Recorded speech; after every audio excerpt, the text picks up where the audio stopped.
अखंड भारत की सोच आम हो रही है जनता में, इसको किस तरह बदला जाए? भाई मुझे तो ना आम, ना अमरूद, ना अंगूर, ना कई चीकू नजर आती। आपको कैसे नजर आ रही है, आम हो रही है? मुझे तो पता नहीं।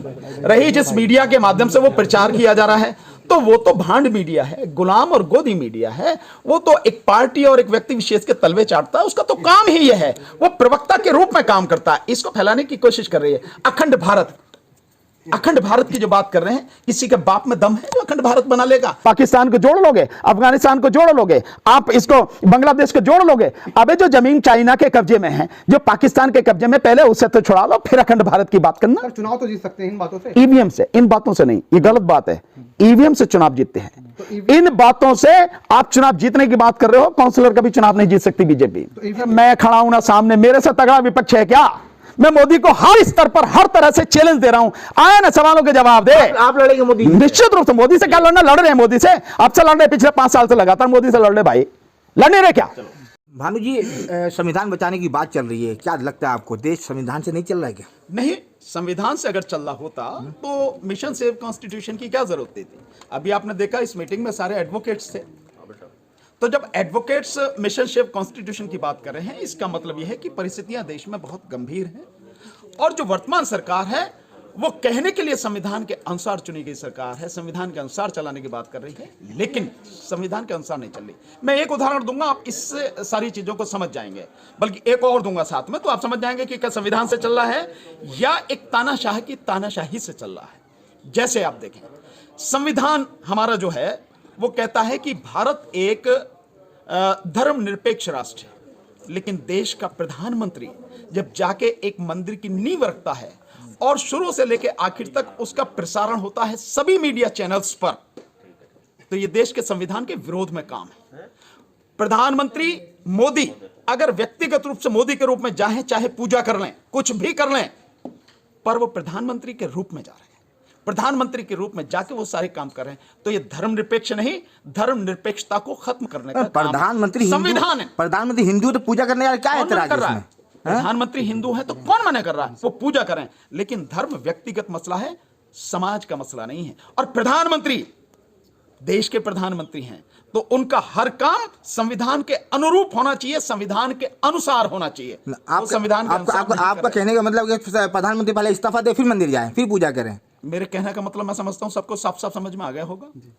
इसमें बताने की क्या बात है कि इस्तीफा दे या दे? वैसे भी उनको इस्तीफा देना पड़ेगा, नहीं देंगे तो उनसे सरकार मतलब सत्ता छीन ही ली जाएगी। आने वाला समय इसी बात का है, तो इसमें घबराने की क्या बात है? तैयारी है, 24 की तैयारी है। दूसरी बात, बिल्कुल 24 की तैयारी है। दूसरी बात, एक और उदाहरण देता हूं। ये जो सारी चीजें हैं जो हो रही हैं देश में, कि एक समाज विशेष के प्रति जितनी घृणा फैलाई जा रही है, कौन है इसका जिम्मेदार? अभी 2 लोगों को जलाकर, जिंदा जलाकर मार दिया गया। आपने देखा राजस्थान और हरियाणा जिसमें वो हो रही है। और खुलेआम एक समाज विशेष के लोगों को, एक धर्म विशेष के लोगों को काट डालने की बातें हो रही है, और वो भी जंतर मंतर पर हो रही हैं, यानी संसद के करीब, प्रधानमंत्री के निवास के करीब, वो सारी चीजें। प्रधानमंत्री का एक शब्द आया गई क्या? संविधान के अनुसार प्रधानमंत्री की जिम्मेदारी नहीं है। इसके अलावा जो संसद में सारी चीजें हैं, सवाल पूछे जा रहे हैं, प्रधानमंत्री की जिम्मेदारी नहीं है कि उन सवालों के जवाब दे। दिया प्रधानमंत्री ने? नहीं दिया ना। बल्कि यहां तक किया कि वो जो जितने भी सवाल पूछे गए राहुल गांधी द्वारा, वो सारे सवालों को पार्लियामेंट की जो प्रोसीडिंग्स है उसी से हटा दिया गया, एक्सपंज कर दिया गया। क्या अपने आप किया है? जो लोकसभा के अध्यक्ष हैं उन्होंने अपने आप किया है। किसके इशारे पर होता है हर कोई जानता है, किसके इशारे पर सारी चीजें हो रही हर कोई समझता है। और आप देश में कृषि कानून लाते हैं, ऑर्डिनेंस आया था ना, ऑर्डिनेंस आया था, क्या मतलब किसी ने अपने आप कर लिया? निश्चित रूप से प्रधानमंत्री के कहने पर ऑर्डिनेंस लाया गया था कोरोना काल में कृषि कानूनों के संबंध में, और वो पूरी तरह से गैर संवैधानिक था। केंद्र को अधिकारी नहीं है, जो विषय थे वो विषय उसके राज्य के थे। संविधान का अनुच्छेद 246 इसी बात के लिए है, सारी चीजें सबको सामने। तो क्या संविधान के अनुसार चल रहा? नहीं चल रहा। आप कह रहे एक नहीं, ये आप कह रहे ऐसे लोगों को सरकार में बैठे लोग संरक्षण दे रहे हैं, लेकिन ऐसे लोगों पर शिकंजा कौन कसेगा? विपक्ष भी अपना भूमिका नहीं निभा रही है। कोई बात नहीं। कौन देश की जनता निश्चित रूप से 2024 का काम करेगी, निश्चित रूप से 2024 में देश की जनता, देश की जनता इस बात को देख रही है और 2024 में देश की जनता ही इसका निर्णय करेगी। विपक्ष की भूमिका वही निभाई। हालांकि विपक्ष भी जहां हो सकता बोल रहा, लेकिन जिस तरह से बोलना चाहिए, जिस तरह से लड़ना चाहिए, ये सही बात है कि उस तरह से नहीं लड़ा। क्या डर है सर? उस तरह से लड़ ही नहीं रही विपक्ष, उस तरह से क्या होता है? मैं भी तो वो कह रहा हूं कि जिस मजबूती से उसको लड़ना चाहिए उस मजबूती से नहीं लड़ रहे वो। तो सर ये जो अखंड भारत की सोच आम हो रही है जनता में, इसको किस तरह बदला जाए? भाई मुझे तो ना आम, ना अमरूद, ना अंगूर, ना कई चीकू नजर आती। आपको कैसे नजर आ रही है आम हो रही है, मुझे तो पता नहीं। रही जिस मीडिया के माध्यम से वो प्रचार किया जा रहा है, तो वो तो भांड मीडिया है, गुलाम और गोदी मीडिया है। वो तो एक पार्टी और एक व्यक्ति विशेष के तलवे चाटता है। उसका तो काम ही ये है, वो प्रवक्ता के रूप में काम करता है। इसको फैलाने की कोशिश कर रही है। अखंड भारत, अखंड भारत की जो बात कर रहे हैं, किसी के बाप में दम है जो अखंड भारत बना लेगा? पाकिस्तान को जोड़ लोगे, अफगानिस्तान को जोड़ लोगे, आप इसको बांग्लादेश को जोड़ लोगे। अबे जो जमीन चाइना के कब्जे में है, जो पाकिस्तान के कब्जे में, पहले उसे तो छुड़ा लो, फिर अखंड भारत की बात करना। चुनाव तो जीत सकते हैं इन बातों से, ईवीएम से, इन बातों से नहीं। ये गलत बात है। ईवीएम से चुनाव जीतते हैं, इन बातों से आप चुनाव जीतने की बात कर रहे हो। काउंसलर का भी चुनाव नहीं जीत सकती बीजेपी। ये सिर्फ ईवीएम से ही सारा मसला जो है, ये सरकार बनी हुई ईवीएम से है।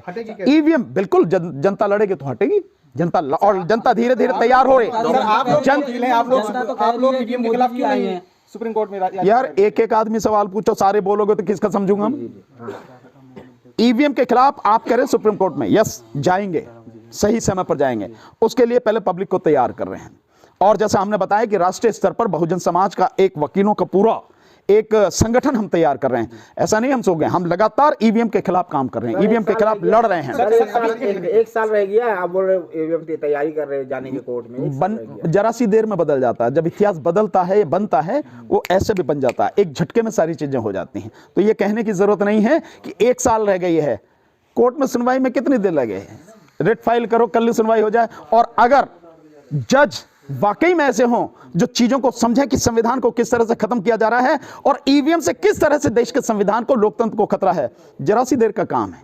ये कोई बड़ी बात नहीं है जिसकी आप बात कर रहे हो। सो कभी भी कुछ भी हो सकता है, लेकिन मेरा मानना यह है कि उससे पहले जनता को खड़ा करने की जरूरत है। लीगल फ्रेटर्निटी जो है उसको खड़ा करने की जरूरत है, तब ये सारी चीजें। नेशनल मीडिया ये कह रहा है कि मोदी जी ने देश का बाहर जाके देश का सम्मान बढ़ाया और राहुल गांधी जी बाहर जाके देश का अपमान कर रहे हैं। ना किस मीडिया की बात करो आप? नेशनल करो, मैं तो करो भांड मीडिया है, वो दलाल मीडिया है, गुलाम है। फिर मैंने सब कहा ना कि एक पार्टी और एक व्यक्ति विशेष के तलवे चाटता लेट के, बिल्कुल वो उसका काम क्या है?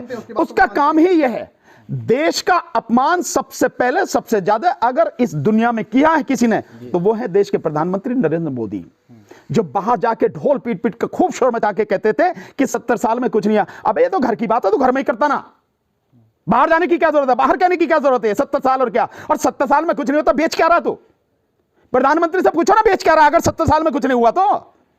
जो लिस्ट बना रखी है 196 पेज की, 2 वॉल्यूम में जो बना रखी है कि रेलवे इतने में बेचेंगे, कि जो रोड है वो इतने में बेचेंगे, कि आपके जो बीएसएनएल इतने में बेचेंगे, कि आपके जो पेट्रोलियम है उसको इतने में बेचेंगे, कोयला को इतने में काहे में बेच रहा? 70 साल में कुछ भी नहीं हुआ।